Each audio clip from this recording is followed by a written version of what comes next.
YouTube, there is no firearms in this video.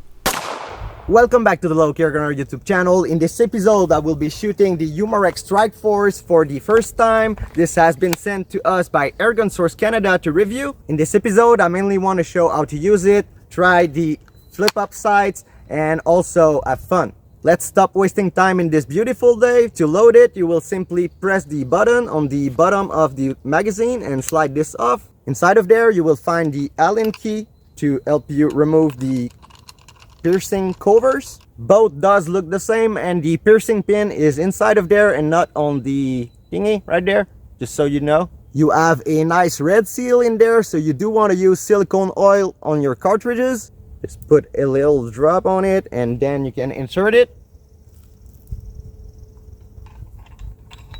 Try not to swing them too hard inside of the magazine, or the piercing pin might pierce them and I don't know what could happen, but you don't want that. So once you did put your two covers back on and both are touching the cartridges, you are now ready to pierce them. They don't seem to mention to pierce one of them first. This is a bit the stressful part about CO2 guns. You gotta go quick to not waste CO2, so hopefully this goes well.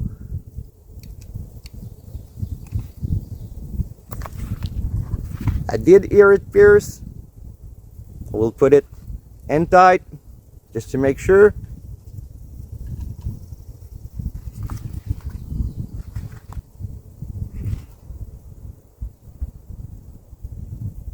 Just end tight will be good enough. Now in theory you can put the cover back on and the CO2 should work. They do recommend to not put BBs in there and try it first to make sure that you don't cause jams. So that in there until it clips. It does seem to be in there. Now I believe I need to do something like that and it will lock open because there is no BBs in there. There is the release button on the other side. The spring is a little bit weak. I don't know if that will get better with CO2 in there. We will see. I will now put it on semi with the fire selector to test it.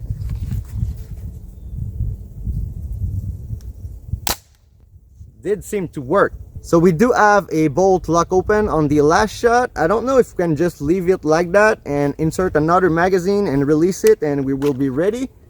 By the way, there is another seal right there that you can put a little bit of silicone oil on to make sure that it does not get dry and worn. To load the magazines, you will simply bring that follower down and to the right, it will stay there. You have a pretty nice groove right there to pour BBs in, but I will count them first to make sure that we have 30 shots like they do claim on the instruction manual right there. All right, so that should be 30 BBs. Let's see how they go in there. Seems to be pretty easy.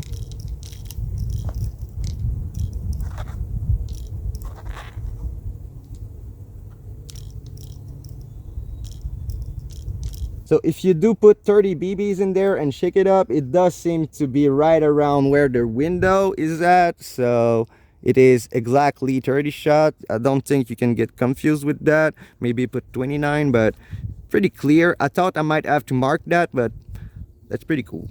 Now you can slowly release the follower and try to make the BBs as straight as possible in there. I'm not sure if they are supposed to be 2x2 right there and then go 1x1, but we'll try it like that, I guess. We got two sizes of splatterburst targets to aim at. I will insert the magazine and then I will try the sights flip it down because you do have two sort of sights on there. The flip ups are adjustable and those are not, so let's see. There is a little button slash clamp down there to grab on when you do pull the bolt back. I do believe that I need to do that again and I will do that right now.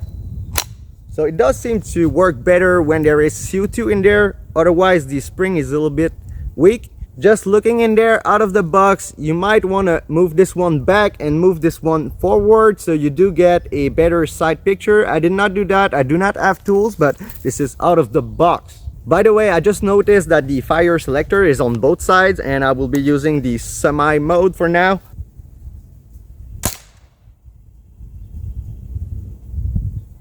I think that was low.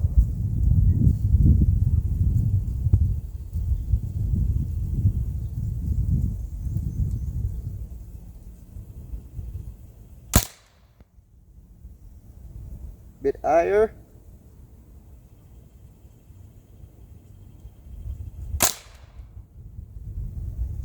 So it seems like those sights are shooting pretty low at 10 meter and are not really comfortable. So I will try there with the flip ups.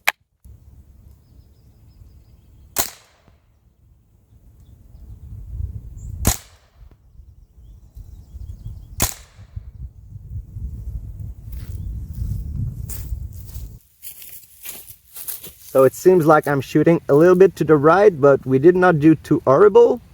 You do have notches and reference to tell you where you are at on the side, so I will give it a bit of adjustment. It was not in the middle, so this might be good enough. Let's see.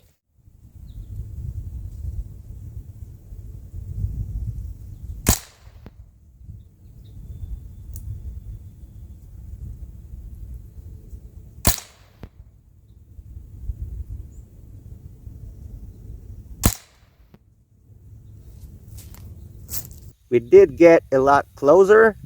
I believe those are the three that I shot. I will give it just a tiny bit more.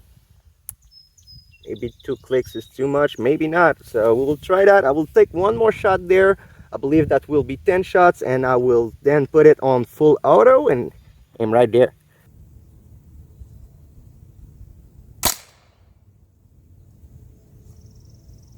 Now let's flip the fun switch for the last 20 rounds in this magazine. Let's see how it does.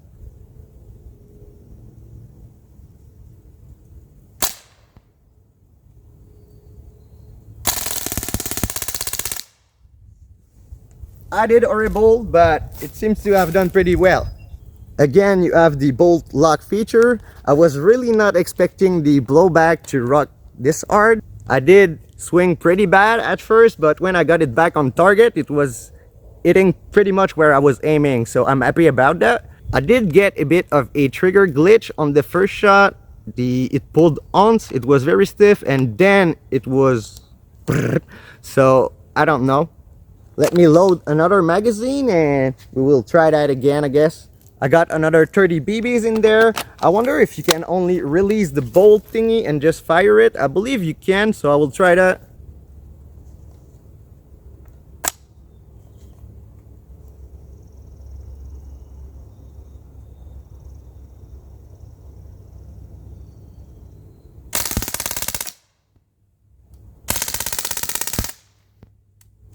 It's pretty cool. So that was a full 30 round magazine in 2 bursts, and it will run out of CO2 pretty quick, but that's kind of fun. I will put it back on semi and go load around 10 more rounds. I don't know how much CO2 we got left, and we will shoot a bit more. Like I said, I got 10 BBs in there. I did have to put a little bit of silicone oil on the slider to make it stop sticking. This video will not be an accuracy test, but let's shoot a little bit of semi-auto at this small splatterburst target.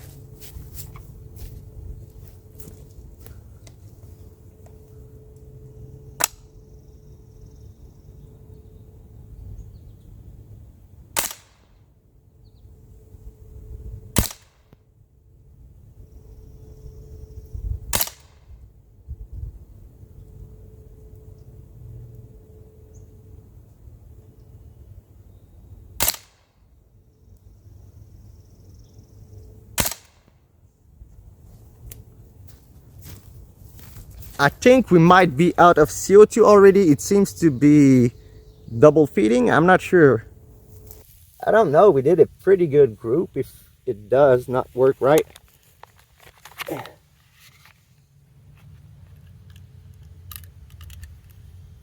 don't know. I think we do have still 5 BBs in there, so it seems to be working right still.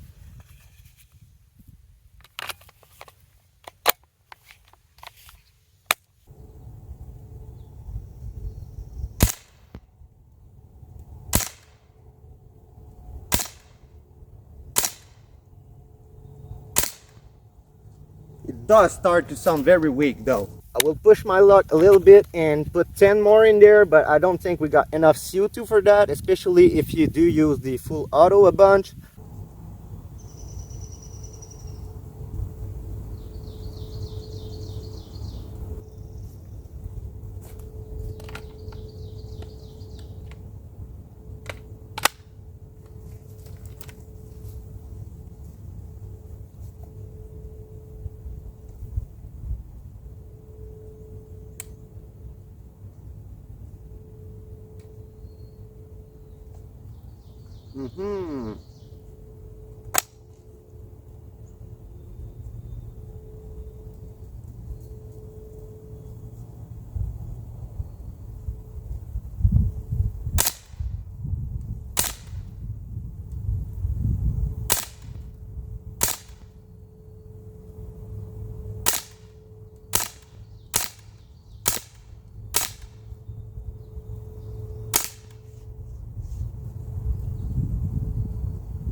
Is out.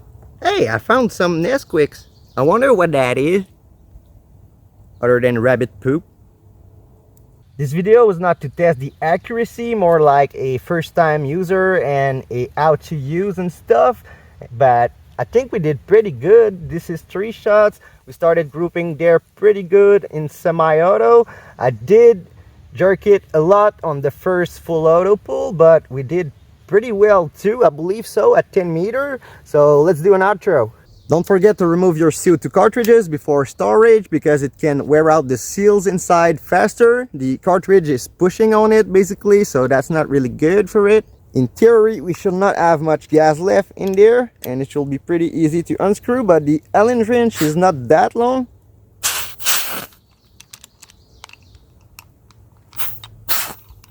So yeah, we barely had anything left in there. I got sweat in my eyes. It's so freaking warm today. Canadians are complaining during winter and during summer too. Oh, I still got sweat in my eyes, but we got a pretty good piercing on both cartridges, so that's pretty good. Those covers can be a bit of a pain to line up properly, but that's not the big deal. I don't know if you will need to decock it. Usually you will hold that, but I will try the trigger. If it works, it's because it will be better for you to decock it. I recommend not dry firing it too often because that will smack the valve and stuff, but I will try it. It does seem like it was not cocked this time. If it was, I will need to hold that back and then press the trigger. Of course not on safety because that will not work, but yeah, this will be about it for today's video. We tried these sights, we showed how to use it and stuff. It did work pretty good. I only had a small trigger glitch on the first full auto pull, and other than that, it seemed to work very well. A huge thank you to Airgun Source Canada for this review opportunity. In the next few videos, we will test the accuracy, the velocity, the trigger, which is fairly heavy but manageable. This is my first time shooting this kind of airgun, so this is pretty interesting to me. Hope it is for you too. If it is, leave a like, subscribe for more, and I will see y'all in the next one. Okay, thank you.